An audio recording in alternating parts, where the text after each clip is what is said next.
This will be obvious later, but my mom never told me any of these stories. Edie would have, but Mom didn't like bringing up the past. Though, when we adopted a stray kitten, she was the one who named it Molly.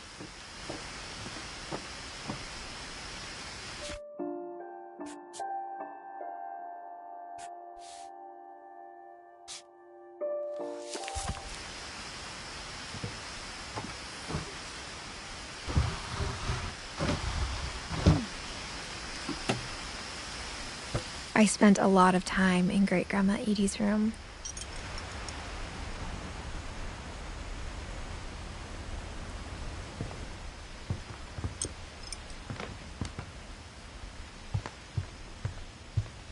Louis died a week before we left, but Edie had already started to memorialize him. Edie knit me a new pair of gloves every year, just in time to replace the old ones. Her room was like a museum. For 500 years, the Finches have been famous throughout Norway for their fortune and misfortune.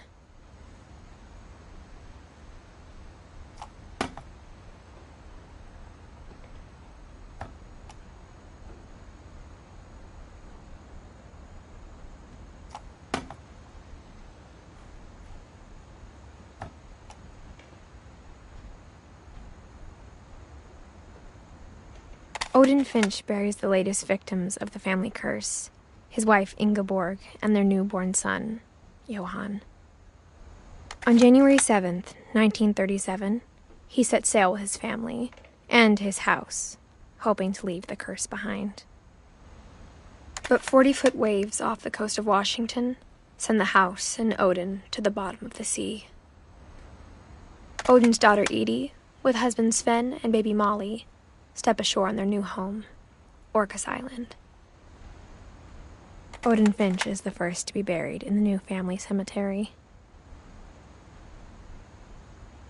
His daughter Edie is already dreaming of a new Finch house.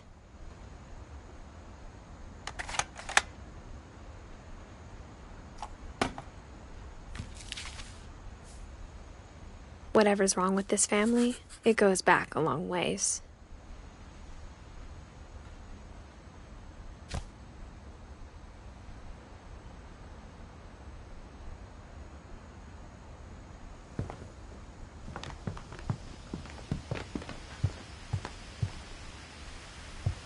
Edie gave a big interview about a mole man living under the Finch house.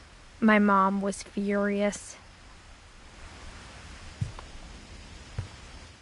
I hadn't thought of myself as Edith Jr. for a long, long time. One summer, they evacuated the island, but Edie refused to go. For a few weeks, she was a celebrity.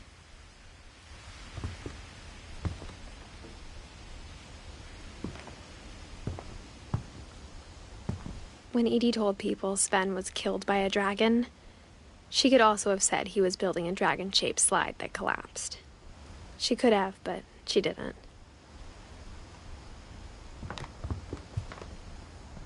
Even in her 90s, sometimes Edie seemed a lot younger than my mother.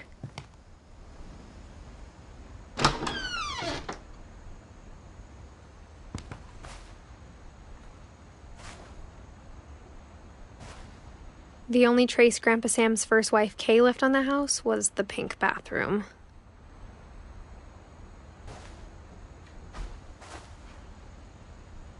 It was a pretty big trace.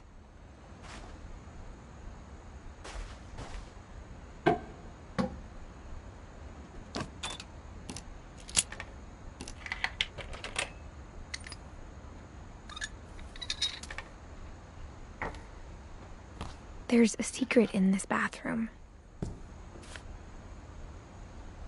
It's in the last place you would look. It isn't in the cupboard. It's hidden in this book.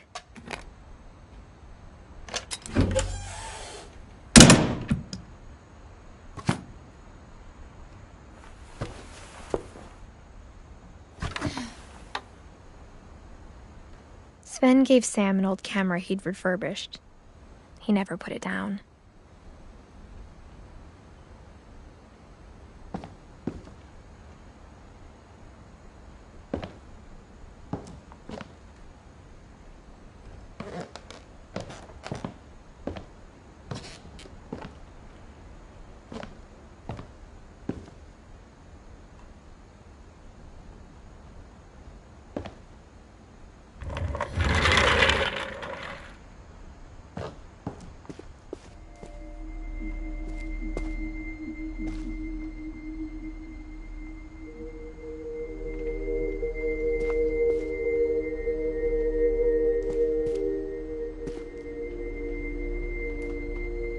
I knew Grandpa Sam had a twin.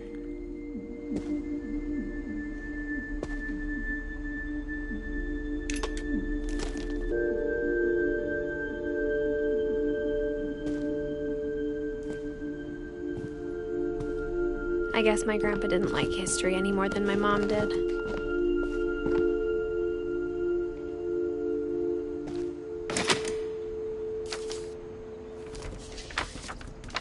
How I Want to Remember My Brother by Sam Finch.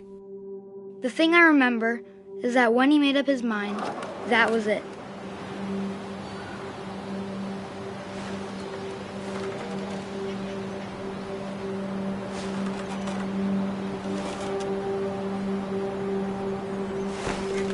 My brother said he'd die before he ate another mushroom, and he did. At Barbara's funeral, we swore we'd never be afraid again, and he wasn't. I think Calvin always wanted to fly. Sam! Calvin! Dinner's ready! Coming! But that day, he finally made up his mind to do it. I told him going around was impossible. Maybe if I hadn't said that. Calvin! I'm not gonna tell you again! Maybe if the wind hadn't picked up. Then maybe he'd still be here. But I doubt it. I think he'd already made up his mind. That's what I want to remember about my brother.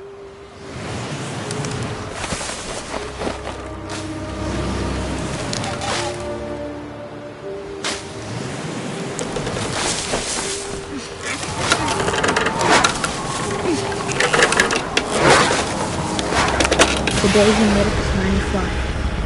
And he did.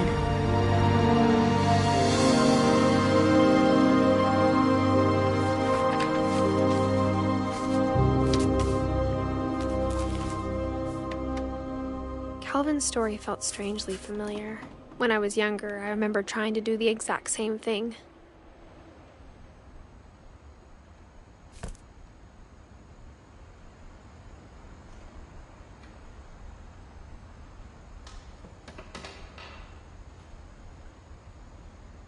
After the funeral, Edie roped off Calvin's half of the room.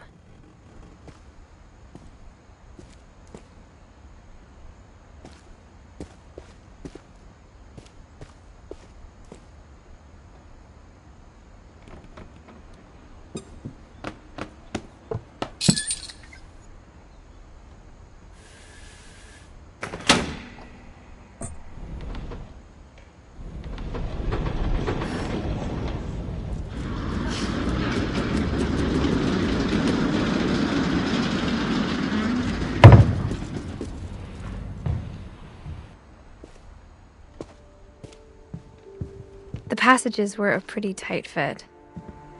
They'd obviously been built for smaller hands and bellies.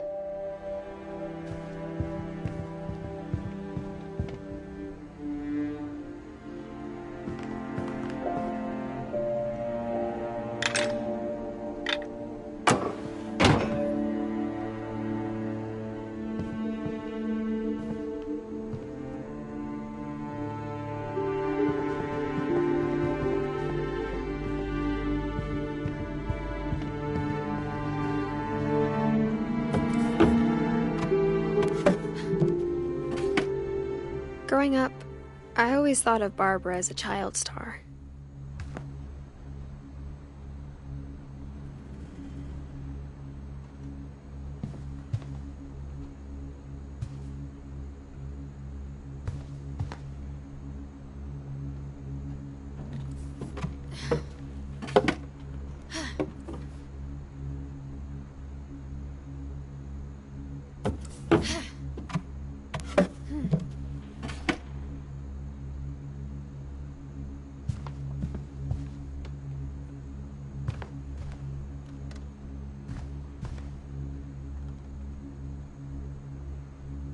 I never thought about how hard it must have been for her afterwards.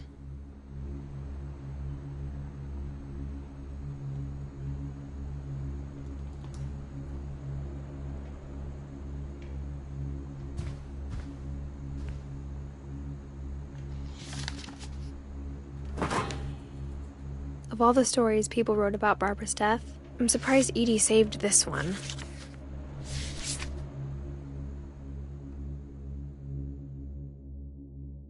Old Jack here with another ghastly tale inspired by America's most unfortunate family. I'm calling it The Surprise Ending of Barbara Finch. As a child star, Barbara was famous for her scream. Now at 16, she was all washed up. A has-been. But in a lucky break, she'd been asked to perform her signature scream at a local convention for monster movie fans. It was just the boost her career needed. Unfortunately, her scream hadn't aged well.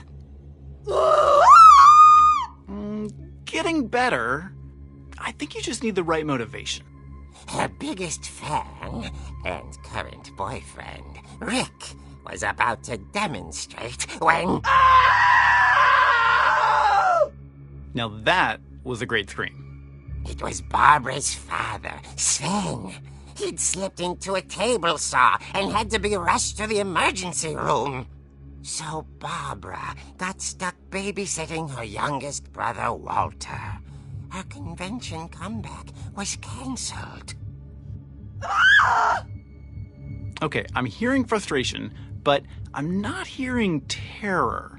What if I tried... A gang of hoodlums in Halloween masks have been terrorizing Orcas Island tonight. Police are urging residents to... That came from the basement.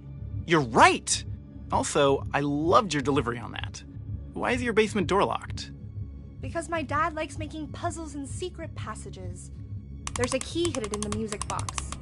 The secret is to keep winding and winding until finally the key pops out. Thanks, babe. I'll be back in a sec. 20 minutes later, Rick hadn't returned.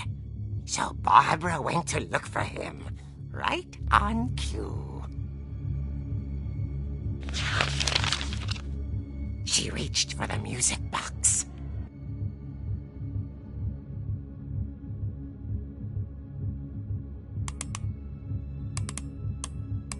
And as she wound the key, she listened for Rick, but the house was silent.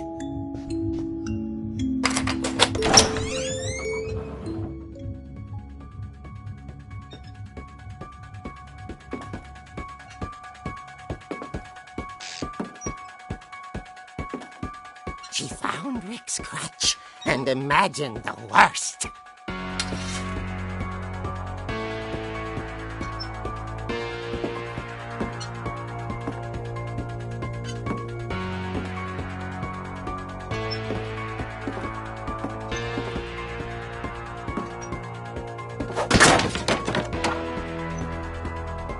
The gang's leader is the infamous Hookman killer, Dr. Carl Hamill, who impaled and then ate his family 10 years ago tonight.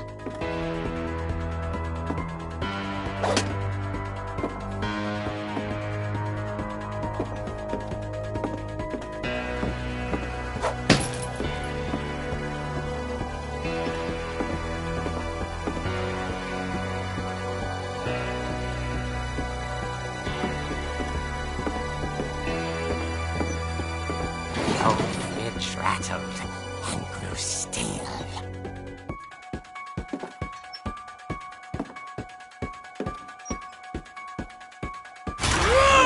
Oh dear!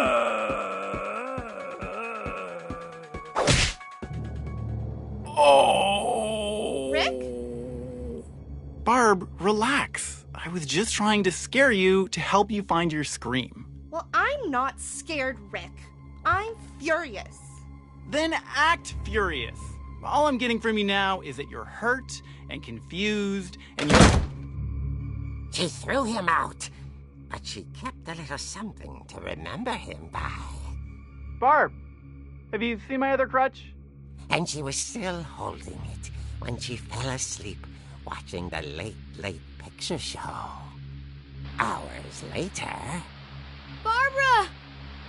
Walter, what's going on up there? Ah! Okay, I'm coming up, but if this is a trick, you're dead, Walter.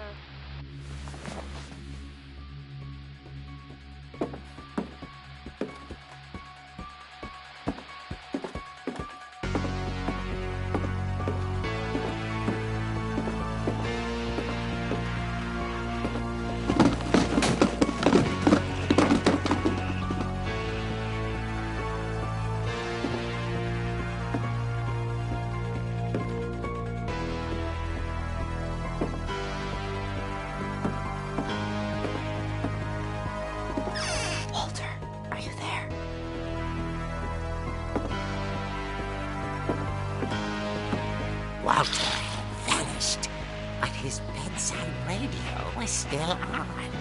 Orcas Island police describe the man as 6 feet tall, with a steel hook for a hand. Residents are urged to lock all doors and windows and notify the police of any suspicious activity. Barbara turned, saw the hook man, and was speechless. He was quite smashing.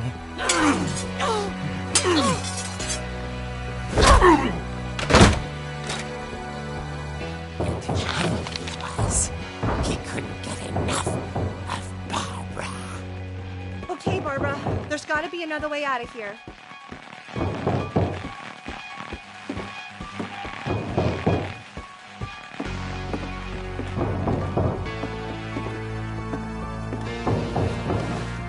That night, she played her part beautifully.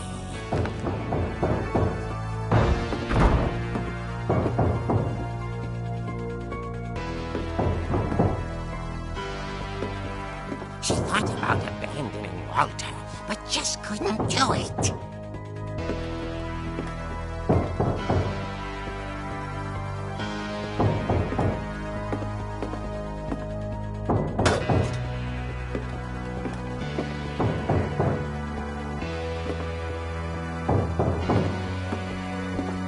Molly's door hadn't been opened in years.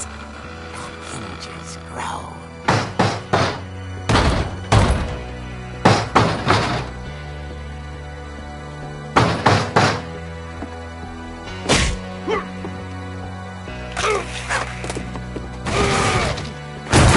He wasn't moving, but she sensed the story might not be over yet.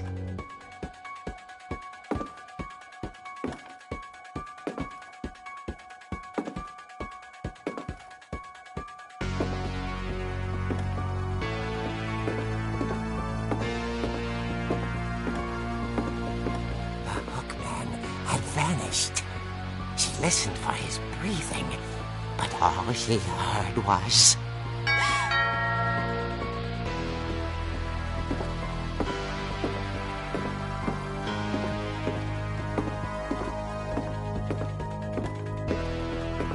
Someone at the door was dying to speak to young Barbara. At the door, she heard whispering. It was coming from inside the house.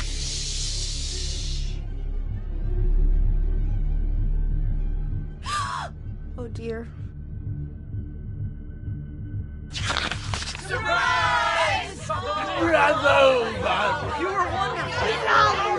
monsters had come to to surprise her. For Barbara, it was a dream come true. Then she saw what kind of monsters they were, and she realized what was about to happen. She was going to be famous.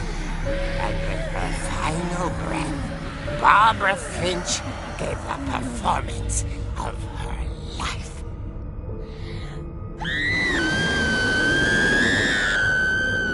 I wasn't there myself, but I hear Barbara was magnificent. Poor girl. She had a taste for stardom. But unfortunately, so did her fans. Of course, the police blamed it all on poor Rick, who disappeared the same night. And little Walter, hiding under his bed the whole time. He took it all pretty hard, but that's another story. As for Barbara, tucked inside the music box is all they ever found of her. Her ear. Now that's what I call a real eerie tale.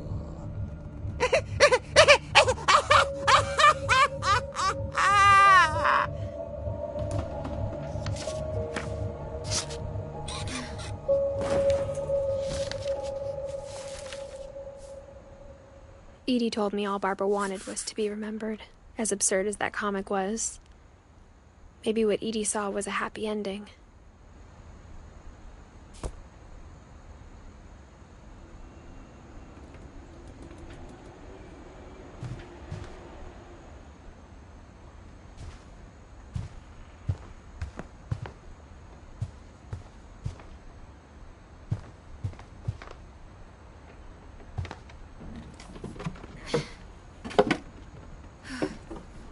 I guess now I know why Mom didn't like me playing with the music box.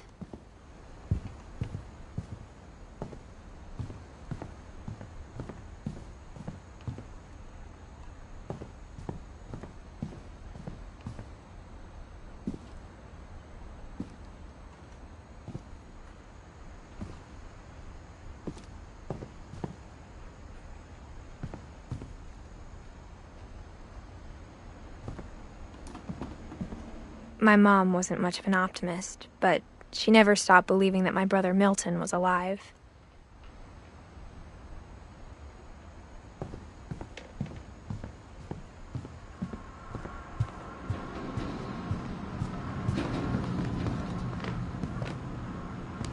It's funny. All those times I played with the music box and never found the basement key.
Mom said the basement was off limits, unless I wanted another tetanus shot.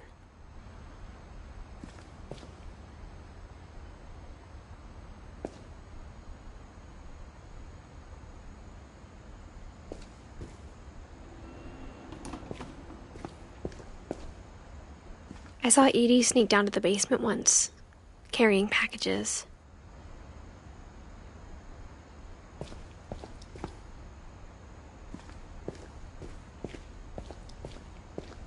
I thought maybe she was hiding presents.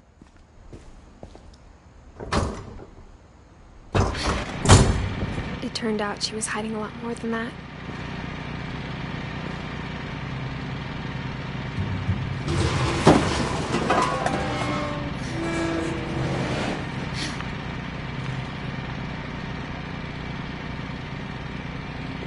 I remember asking Mom once about where Walter had gone. She said after Barbara died, he got as far away as he could. If there's a pattern in all these stories, I think it's that none of us has gotten very far.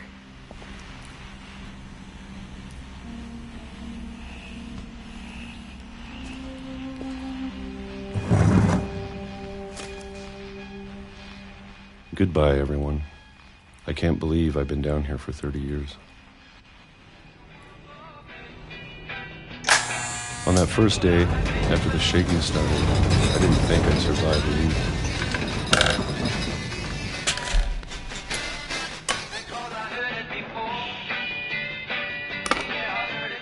But after a few days, I settled into a routine. That's what kept me sane. Having a schedule, living for today.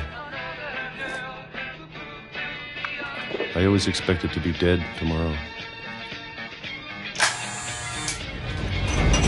But if you wait long enough, you get used to anything.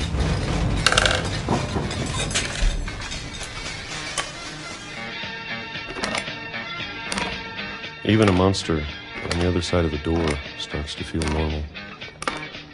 Almost friendly.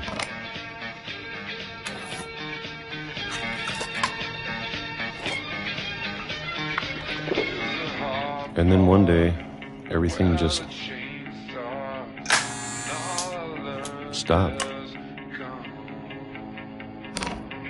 Whatever that thing was, it was gone. Maybe it got tired of waiting.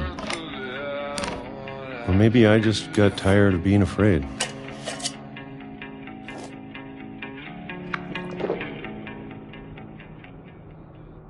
It's been a week now, the longest in 30 years. I'm done waiting. I have to leave while I still can.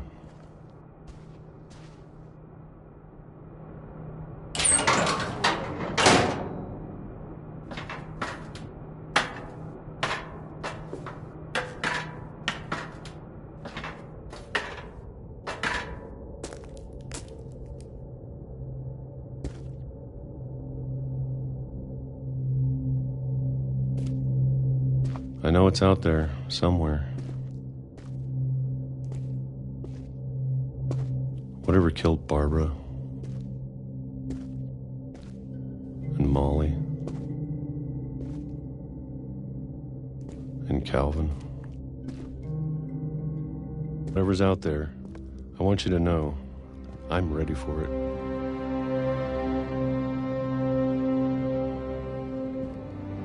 I'm going to appreciate all of it, especially the food. I don't mind if I only have a year left. Or a month. Or a single week. I'd be happy with one new day. I can already imagine the sun on my face.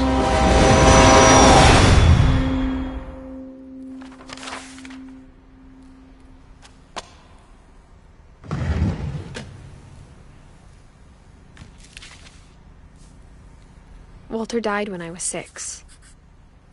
I can't believe my mom never told me he was down here.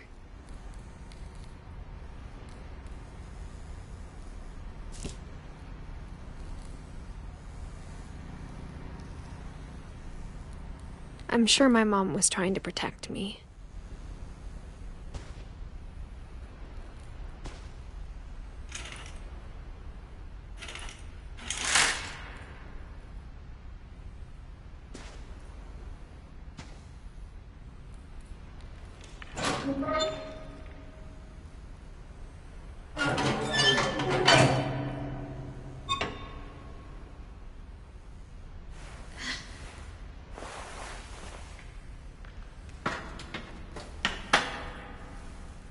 Maybe she was afraid I'd end up like Walter.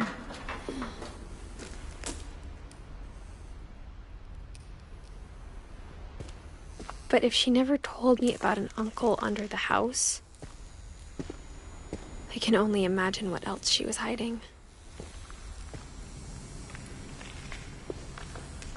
I don't want to make the same mistakes she made.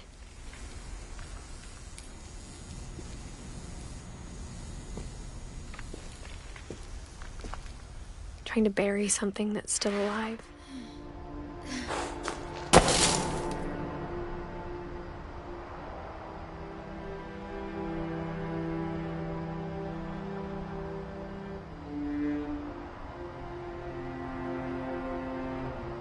Now that there's only one of us left, or maybe two, I thought it was time I heard the stories for myself and found out what happened to everyone else. But now I'm worried the stories themselves might be the problem. Maybe we believed so much in a family curse, we made it real.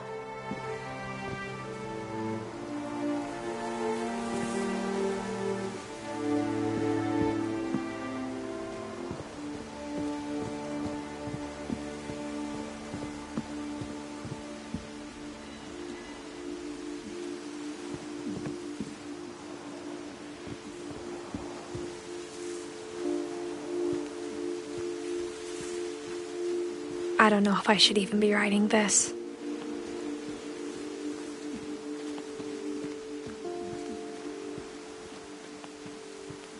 Maybe it'd be better if all this just died with me.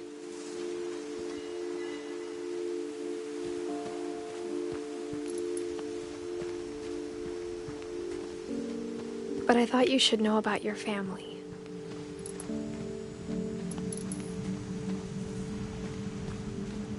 And the history you're a part of.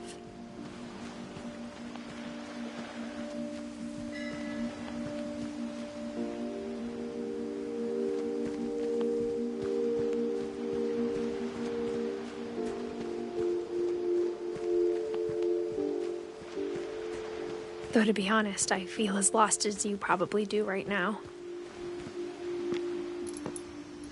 I think the people in these stories believed them. For what that's worth.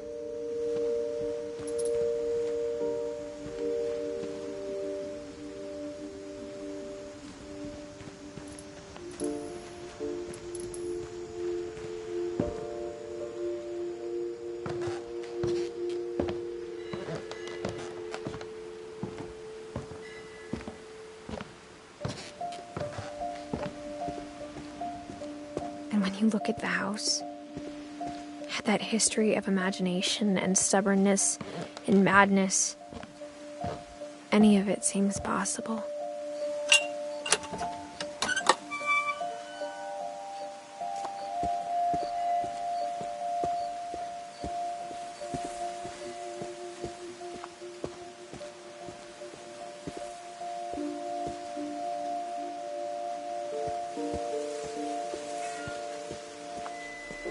I think we've been surrounded by death for so long, we've just gotten used to it. What kind of family finishes building a cemetery before starting the house?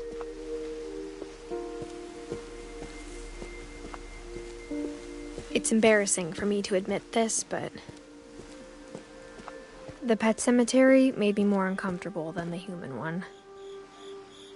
3 of the gerbils are mine, and 2 had been my fault.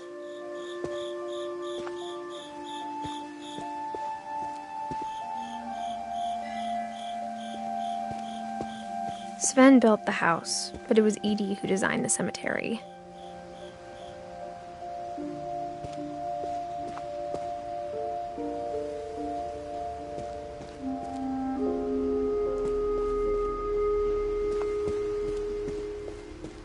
I'm sure Odin's monument had been Edie's idea.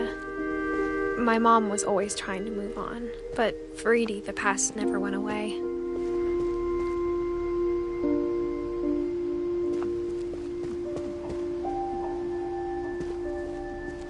She could see it poking out of the water at low tide.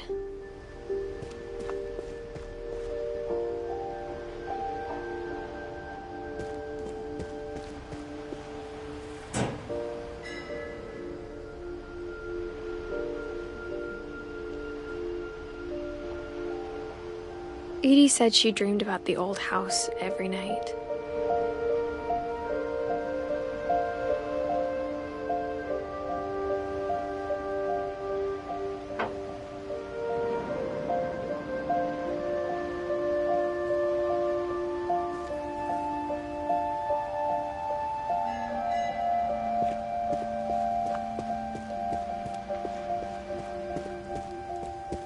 Edie's side was always easier for me to understand.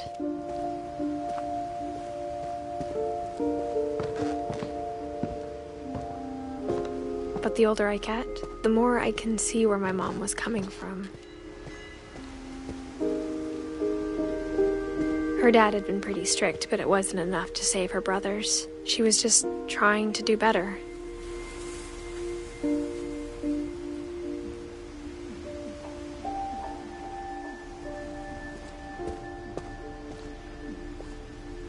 She lost 2 of her brothers, just like I did. I get why she tried so hard to protect us.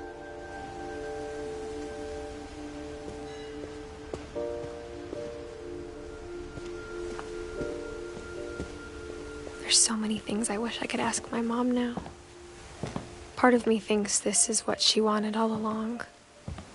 For me to come back someday and find everything out for myself.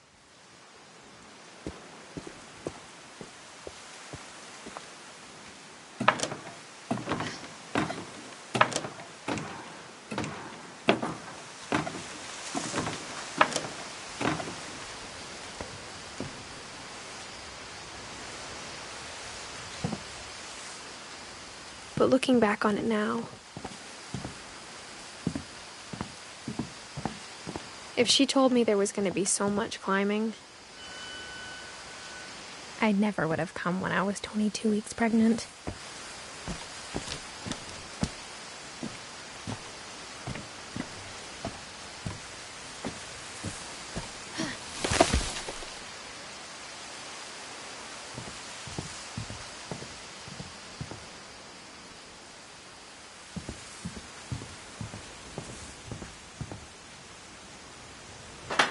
I never met Grandpa Sam, but I think he and my mom had a lot in common.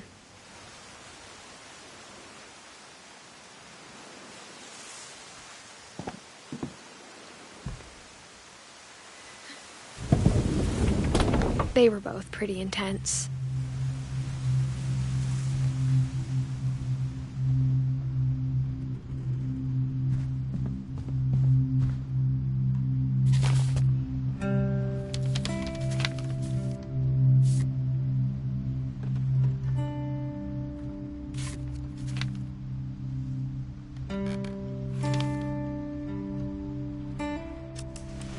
Dawn, I promise, you'll never forget this weekend. Yes, sir. These memories are gonna last a lifetime. Am I gonna have to shoot anything? It's a hunting trip, Dawn. Shooting is strongly encouraged.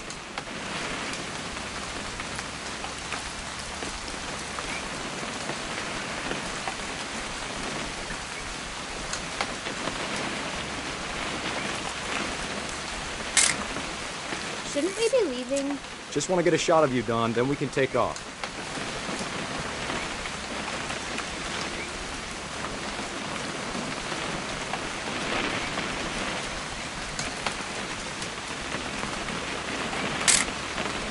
I'm over here, Dad. Just need to get a shot of you, Dawn, then we can hit the road.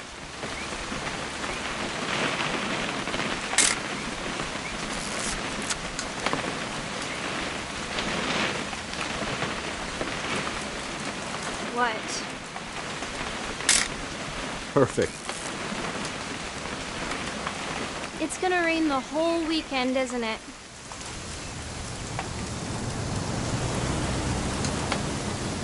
Please just take the damn picture. Hey, language.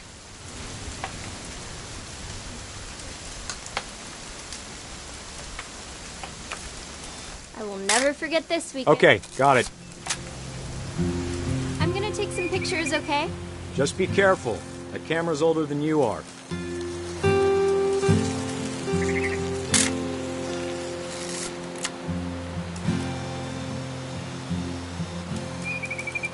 You're right, Dad. It's starting to clear up. Still freezing, though.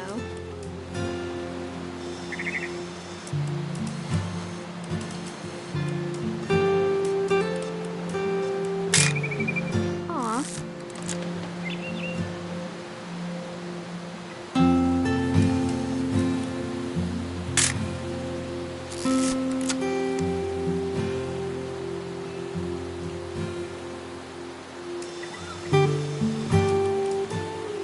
Definitely should not have drunk all that coffee.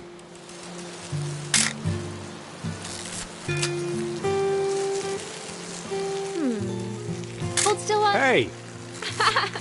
That's a keeper. I'm just saying, I'm not always gonna be here, Don. You'll need to remember this stuff, if you want to survive. I'll be fine, Dad. You know who else thought he was gonna be fine? Some guy who died. Don, I'm being serious. I know, Dad. You're always serious. Doesn't being out here make you want to chill out? Well, to tell you the truth, I haven't been out here in 20 years. Don, don't you think you could find something more interesting to photograph? Last time I was with my brother Calvin.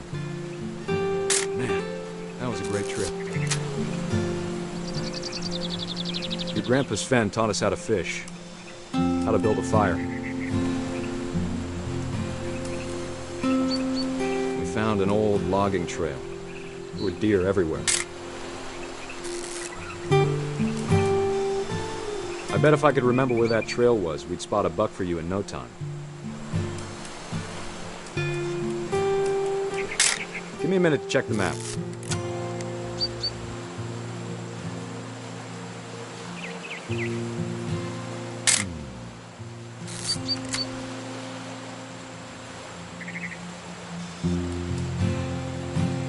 Let's see.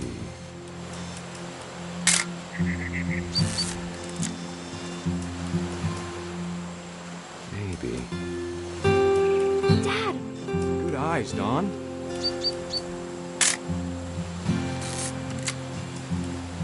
Before you take the shot, let me get a picture of you.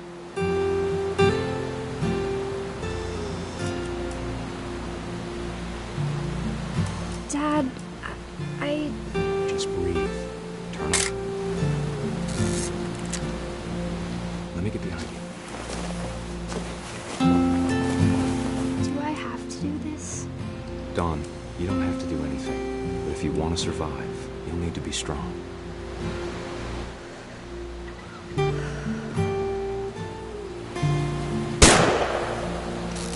Great shot, Don!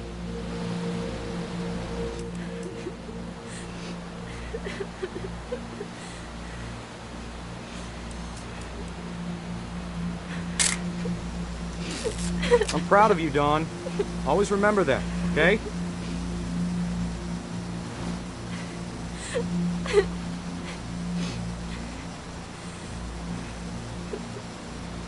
Sorry, Don. Just gotta reset the timer.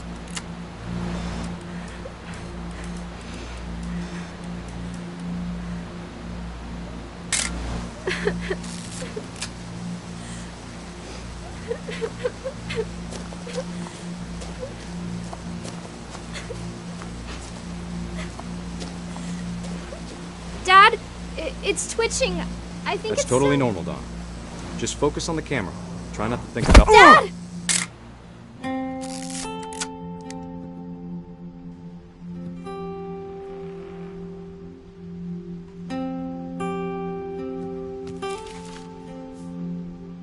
Of all these stories, that's the one I wish most that my mom had told me.